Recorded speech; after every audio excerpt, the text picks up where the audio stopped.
ganda ng araw ngayon. Makulimlim. Hindi siya mainit. Ngayon ipapakita ko sa inyo ang isa sa mga koleksyon ng aking asawa na wild fruit. Ito ay ang tinatawag nilang tarabtab ata to.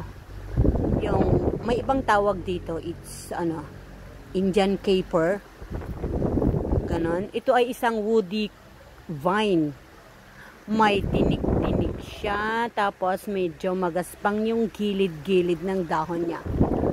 Makapal yung dahon niya, tapos kapag yung magulang na yung dahon is very green. Ayan, tignan nyo siya. Nung binigay sa amin yan is maliit pa lang. Ngayon ay malaki na siya. Medyo kasing tangkad ko na siya. Last year ay nakita ko siyang namulaklak.